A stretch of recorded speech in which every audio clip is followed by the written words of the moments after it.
SFRE. What is it exactly? And is that required prior to signing for this option, if otherwise eligible for special forces?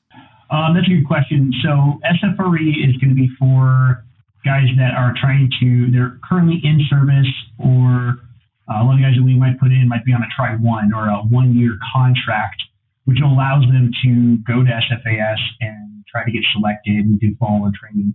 So the SFRE is the National Guard's way to screen those soldiers that want to go to SFAS and make sure that they're physically ready, demonstrate leadership potential, mental capacity and fortitude to be able to be successful at SFAS.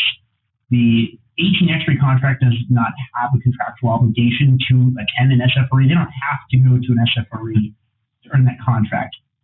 However, the guys that are in service or on those Tri-1s have to show their potential to get selected before they'll get an SFAS date. Nick is also a SWID cadre, so he is one of the guys that will be assessing those candidates for their potential. Yeah, it's essentially everything Sergeant Klaus said. It's more or less a gut check before we send them out to where they're going, and it's a pretty. We made some pretty recent adjustments to the overall curriculum because of the adjustments that they made over at selection. But yeah, it's essentially it's a gut check, not only physically but mentally, to see if they have what it takes to even make it past not only the initial physical gates, but all the, I guess we can call it mental gates as well. Not just if you have the mental toughness, but leadership, critical thinking skills, etc. So. It's a gut check for sure. Watching those guys go through the process. Oh, I bet.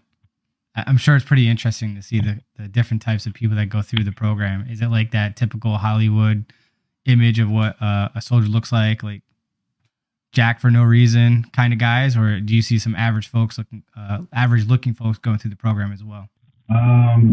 It honestly takes all kinds. And I'm sure we'll get to it later, but when I was going through, the dudes who are absolutely jacked for no reason, they kind of have a hard time, especially when caloric deficit is added into the mix. So usually afterwards, that's when you guys see dudes sort of put on the on muscle, because selection is like the first. It's the first of many steps, and the bigger you are, and the bigger you decide you make yourself, it's kind of a disadvantage because they are going to apply some stressors, and caloric deficit is definitely one of them. Yeah, I would assume so, for sure. Yeah. Physically, I think you're going to see all kinds of dudes coming through for sure. Dudes and dudettes. Yeah. So. If you got something out of this and you like this part of the excerpt of the video, be sure to check out the full version right here. Team Swartz signing out.